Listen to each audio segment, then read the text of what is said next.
இன்றைக்கி நான் ரெடி பண்ண போகிறது பருப்பு உருண்டை குழம்பு. அது எப்படி ரெடி பண்ணுறதுன்னு பார்க்கலாம். இதுக்கு ஃபஸ்ட்டு நான் துவரம் பருப்பு 1 கிளாஸ் எடுத்திருக்கேன். இப்போ உங்களுக்கு எவ்வளோ வேணுமோ அந்த மாதிரி எடுத்துக்கோங்க. இது ஒரு 4 பேருக்கு கரெக்டாக இருக்கும். 1 கிளாஸ் துவரம் பருப்பை ஒரு 3 தடவை நல்லா கழுவிட்டு ஒரு மணி நேரம் ஊற வச்சுருங்க. 1 மணி நேரம் ஊற வச்சதுக்கப்புறம் தான் நம்ம அரைச்சிட்டு எல்லாம் பண்ணணும்.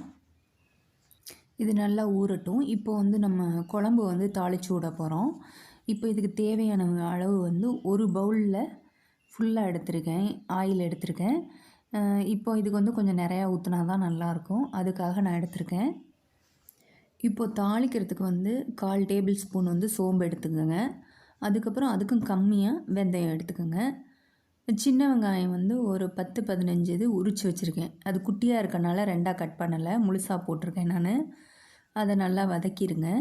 இது வதங்கினதுக்கப்புறம் ஒரு 3 பச்சை மிளகா இருக்குது இல்லையா, அதை கீறி போட்டிருக்கேன். இது கொஞ்சமாக வாசத்துக்காக நம்ம பண்ணுறது. இப்போ இதுக்கு தேவையான அளவு கருவேப்பிலை போட்டுருங்க. போட்டுட்டு இதை நல்லா வதக்கிடுங்க. இப்போ இதுக்கு தேவையான அளவு உப்பு, இப்போ இந்த வெங்காயத்துக்கு தேவையான அளவு உப்பு போட்டு நல்லா வதக்கிடுங்க. இப்போ 4 நல்ல பழுத்த தக்காளியாக 4 தக்காளி எடுத்திருக்கேன். குட்டி குட்டியாக கட் பண்ணிவிட்டு அதையும் இதில் சேர்த்துருங்க. நல்லா வதங்கட்டும். இப்போ இது வதங்கட்டும். நம்ம புளி ஊற வைக்கணும். கொஞ்சம் பெரிய அளவில், பெரிய எலுமிச்சம்பழம் இருக்குது இல்லையா, அந்த அளவில் நம்ம ஊற வைக்க போகிறோம். அது ஊறட்டும். இப்போ தக்காளி வதங்கிக்கிட்டு இருந்தது இல்லையா, இப்போ இதுக்கு தேவையான அளவு மிளகாப்பொடி போட போகிறேன். ஒரு 2.5 ஸ்பூன் போட்டிருக்கேன். மல்லிப்பொடி ஒரு 2 ஸ்பூன் போட்டிருக்கேன். நீங்கள் பார்த்துக்கங்க எப்படின்னு. இல்லை உப்பு புளி காரம் இருந்தால் தான் நல்லாயிருக்கும். மிளகாப்பொடி 2.5 ஸ்பூனு, மல்லிப்பொடி 2 ஸ்பூன் போட்டிருக்கேன். இப்போ இதுக்கு தேவையான அளவு மஞ்சள் தூள் போட்டுருங்க. 1/4 டேபிள் ஸ்பூன் போட்டிருக்கேன். இதை போட்டுட்டு நல்லா கிண்டி விட்டுருங்க. கிண்டிட்டு இப்போது இதுக்கு தேவையான அளவு தண்ணி நான் 1.5 செம்பு ஊற்றிருக்கேன். ஏன்னா அடுத்து நம்ம புளி கரைச்சி ஊற்றணும், தேங்காய் ஊற்றணும். அதுக்காக 1.5 போதும். 1.5 ஊற்றிருக்கேன், 1.5 செம்பு ஊற்றிருக்கேன். இது நல்லா கொதித்து வரட்டும். இப்போ இது நல்லா கொதித்து வரட்டும். இது கொதித்ததுக்கப்புறம் நம்ம புளி கரைச்சி வச்சுருக்கோம் இல்லையா, புளி ஊற வச்சுருந்தோம் இல்லையா, அதை கரைச்சி இதில் ஊற்றிடுங்க. திக்காகவே ஊற்றுங்க. ஏன்னா ரொம்ப தண்ணியாக ஊற்றிட்டிங்கன்னா குழம்பு ரொம்ப தண்ணியாக போயிடும். இப்போது இது நல்லா கொதிக்கட்டும். இப்போது நம்ம பருப்பு ஊற வச்சுருந்தோம்ல, இப்போ நம்ம அரைக்கணும். அதுக்கு அந்த பருப்பு 1 மணி நேரம் ஊறிடுச்சு. இதுக்கு 1 ஸ்பூன் சோம்பு போட்டிருக்கேன். 1 ஸ்பூன் சோம்பு போட்டு அரைச்சிருங்க. இது ரொம்ப கொரகொரப்பாகவும் வேண்டாம், ரொம்ப நைஸாகவும் வேண்டாம், மீடியமாக அரைச்சிருங்க. ரொம்ப திப்பி திப்பியாக இருந்ததுன்னா உருண்டை கலண்டுட்டு போயிடும்.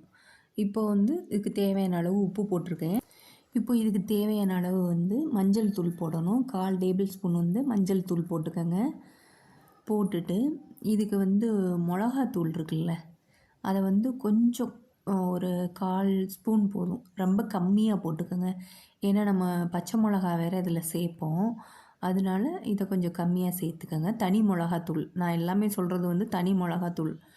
அதையும் போட்டுட்டு இப்போது நான் பெரிய வெங்காயம் குட்டி குட்டியாக கட் பண்ணி வச்சுருக்கேன். பெரிய வெங்காயம் ஒரு 4 வெங்காயம் கட் பண்ணி வச்சுருக்கேன்.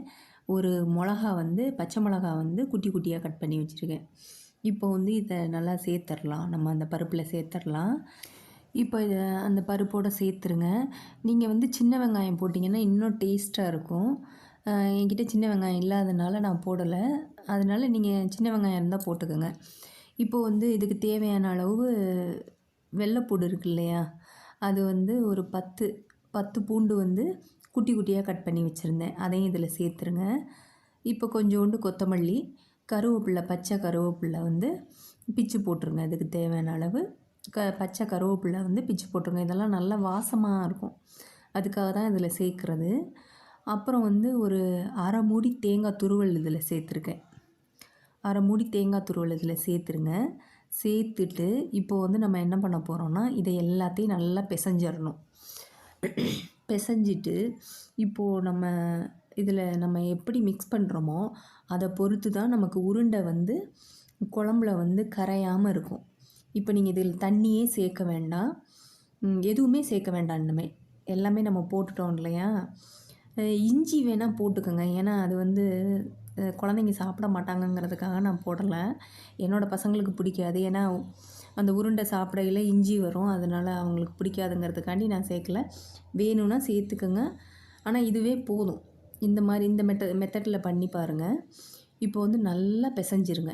ஒன்று சேர எல்லாமே தனித்தனியாக இல்லாமல் எல்லாம் ஒன்றா ஆகிற அளவுக்கு நல்லா பிசைஞ்சிருங்க.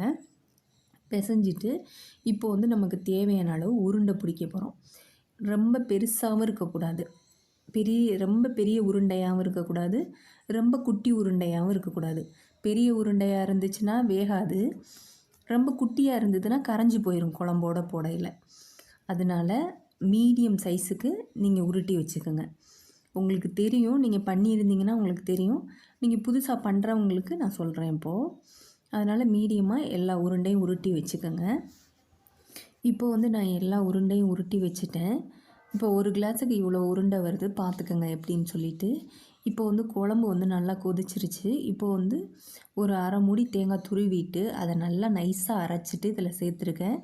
தேங்காய் மாத்திரம்தான், நான் வேறு எதுவுமே அதில் சேர்க்கலை. இது நல்லா கொதிக்கட்டும். கொதித்ததுக்கு அப்புறம் தான் நான் அந்த உருண்டையை போட போகிறேன்.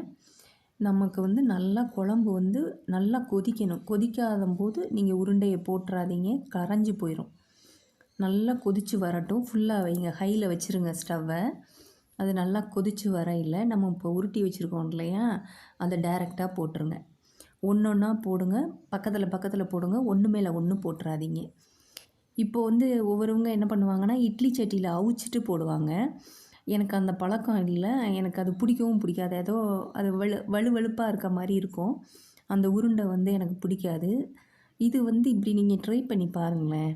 உங்களுக்கு அது பயமாக இருந்ததுன்னு வச்சுக்கோங்களேன், கரைஞ்சி போயிடுமோ அப்படின்னு நினச்சிங்கன்னு வச்சுக்கோங்களேன், ஒரு தடவை ட்ரை பண்ணி பாருங்கள். இல்லாட்டி இதே சேர்மானத்தில் நீங்கள் இட்லி தட்டிலோட அவிச்சு வச்சு நீங்கள் ரெடி பண்ணிக்கோங்க. ஆனால் இந்த மெத்தடில் பண்ணி பாருங்கள். ஏன் நமக்கு கரையுதுன்னா,